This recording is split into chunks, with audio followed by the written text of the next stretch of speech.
안녕하세요. 이천 해령보살입니다. 오늘은 성공운을 불러드리는 식물에 대해서 말씀을 드릴까 해요.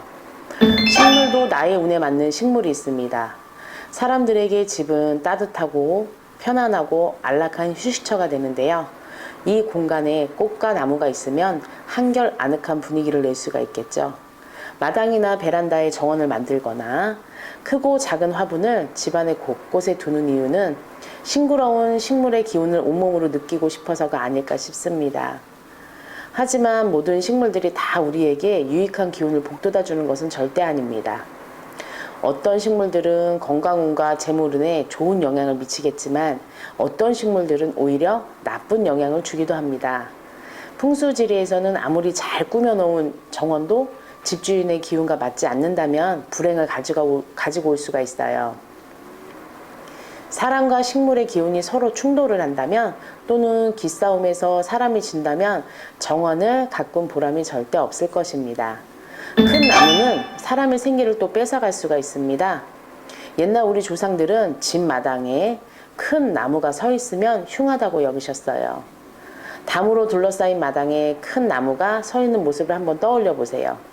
괴롭다, 가난하다는 뜻을 가진 한자가 입구 앞에 나무봉이 딱 들어가 있으면 빈곤이란 그런 뜻을 뜻해요. 빈곤, 피곤, 공경, 곤란 등 곤이 들어가 있는 단어만 봐도 큰 나무를 왜 불행과 재앙을 가져오는 흉물로 생각했는지 알 수가 있습니다. 과학적으로 따져만 봐도 일리 있는 얘기예요. 큰 나무는 집에 벼락을 끌어들일 수 있는 위험한 존재이기도 하고요. 또한 천둥번개가 칠 때 키가 큰 나무 아래는 상당히 위험합니다. 또한 담장과 가까운 큰 나무는 도둑한테 사다리가 되어주기도 하고요. 나뭇가지를 밟고 올라올 수가 있어요. 우리 집에 들어오세요 이런 뜻이기도 합니다. 그리고 나무 그늘이 넓으면 마당이 늘 축축해서 이끼가 잘 자라고요. 해로운 벌레의 서식처가 되기도 합니다. 그리고 미관상 물론 건강에도 좋지가 않죠. 집안의 생기를 나무에게 뺏기는 형국이 됩니다. 흙 속에 포함된 적정량의 수분은 만물을 탕생시키기도 하지만 그리고 생기가 또 가득하죠. 그런데 큰 나무가 있으면 물기가 메말라 있어요.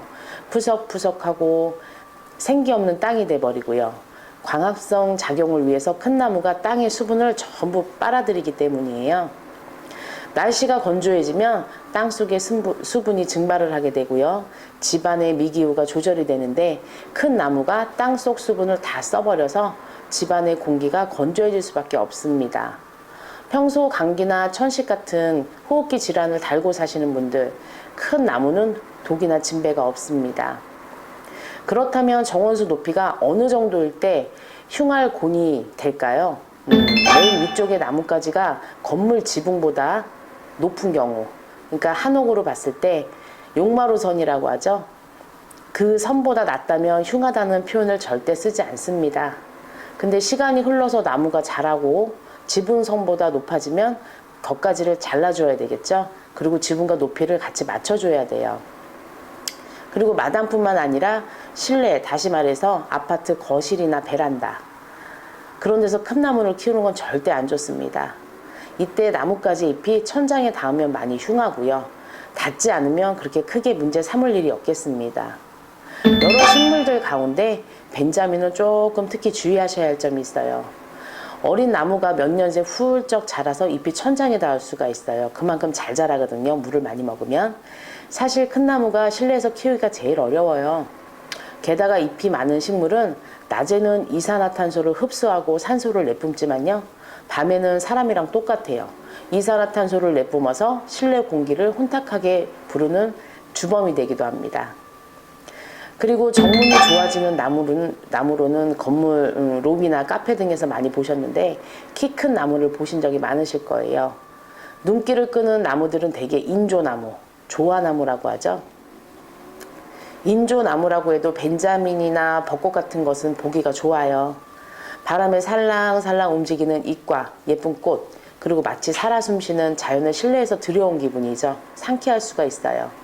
단조롭고 삭막한 분위기에서 생명력을 불어넣을 수 있는 목적으로 인조나무를 세웠으면 많이 성공적이라고 하지만 또 이것 또한 또 눈살을 좀 찌푸리게 되는 경우가 있습니다. 천장을 떠받드는 모양새로 우뚝 서 있는 인조나무 잎들은 마치 우산을 펼쳐놓은 것처럼 둥글고 넓게 퍼져 있어요. 기존의 잎보다 더 크게 만들죠. 사방이 벽으로 막혀있는 공간 가운데 서 있는 큰 나무의 모습은 전형적인 한자로 피곤할 곤자를 형태합니다. 그래서 장사원이 그렇게 좋을 일은 없겠죠.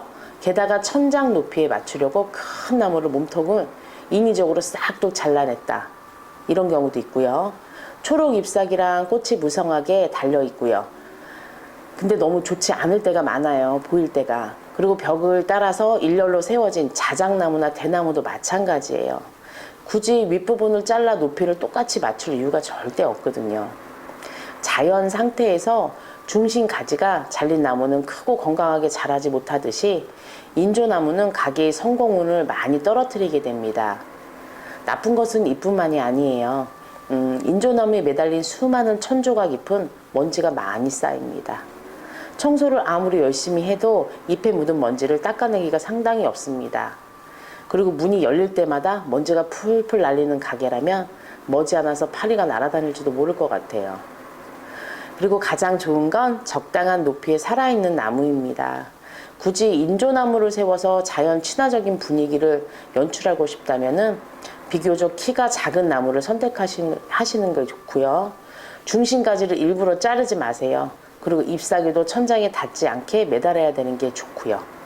먼지가 날리지 않도록 인조 잎사귀를 자주 닦아주는 것이 좋습니다. 이렇게 하신다면, 깨끗하게 하신다면 장사운이 점점 더 좋아질 것으로 보입니다. 식물에 가까이 있으면 일단 정서적으로 안정감을 많이 느낄 수가 있는데요. 우울함, 무력감 그런 것들을 다 해소하는데 화초 같은 반려식물 키우기가 도움이 된다고도 해요. 화초를 심고 이제 가꾸는 원예 활동을 통해서 심리적, 신체적 질병을 치유할 수 있다고 해서 원예 치료라는 말도 많이 생겼는데요. 또 식물은 건강에 많이 이루어요. 포르말데히드라는 게 있고요. 일산화탄소 같은 오염물질을 제거하는 데 탁월한 효과를 보이는 공기정화식물이 있습니다. 그래서 새 집의 실내 공기를 쾌적하게 만듭니다. 그리고 음이온 방출, 그리고 실내 습도도 조절할 수 있고요. 미세먼지도 제거할 수 있고요. 그리고 특히 전자파 차단 효과 등을 많이 느끼실 수 있는데요. 이런 식물을 키움으로 인해서 얻은 이익은 이외에도 상당히 많습니다. 그래서 다만 집안에서 키우는 화초는 잘 골라야 돼요. 골든 포토스라는 게 있고요. 으름덩굴, 나팔꽃, 수세미처럼 다른 나무 등을 이제 타고서 빙빙 올라가는 거죠. 덩굴 식물이라고 하는 거예요. 그런 거는 피하는 게 상당히 좋고요. 특히 아파트나 베란다, 건물 테라스 같은데 화사하게 연출하는 덩굴 장미도 마찬가지예요. 난간이나 기둥을 타고서 올라가는 덩굴 식물은 집안의 길을 왜곡시켜요. 그리고 베베 꼬이게 만드는 형상이 있습니다. 일이 잘 풀리지 않거나 상황이 악화되었을 때 일이 꼬인다. 되는 일이 없다. 이런 말씀들을 많이 하시지요. 덩굴 식물들은 집안에 있으면 꼬이는 기가 많이 발산이 됩니다. 그렇기 때문에 재물운과 화목운 그리고 건강운까지 많이 나빠질 수가 있어요. 그래서 이런 나무는 이제 고르지 않으셨으면 좋겠습니다. 그리고 수험생이 있는 분들은 잘 들으세요. 조심해야 할 식물이 또 있어요. 바로 요즘에 유행하는 공중거리 식물들. 최근에는 식물도 인테리어 일부로 여겨서 장식용으로 많이 활용을 합니다. 천장이나 벽면, 기둥 등에 적당한 장소를 선택해서 화분을 매달기만 하면 간단한 운치 있는 정원을 만들 수가 있는데요. 그런데 문제는 공중거리에 적합한 식물이 대개 줄기를 아래로 이렇게 길게 늘어뜨려요. 그래서 덩굴 식물이라는 점입니다. 위로 올라가는 것도 안 좋지만 밑으로 내려오는 것도 안 좋아요. 아이비, 러브체인지, 또 스킨답서스, 그리고 점란, 호야 등 이런 것들이 속하는데요. 공중에 대롱대롱 매달려서 줄기와 잎을 아래로 늘어뜨리며 자라는 식물은 보통 떨어지는 음기를 발산해서 자녀들이 있다면 시험에 합격 운을 많이 떨어뜨린다고 합니다. 수험생 자녀가 있는 분들은 명심하시길 바라고요. 눈에 띄지 않는 곳에 그냥 한두 개 정도 놓는 거는 괜찮을 것 같아요. 그리고 꽃 한 포기, 나무 한 그루에도 기가 있습니다.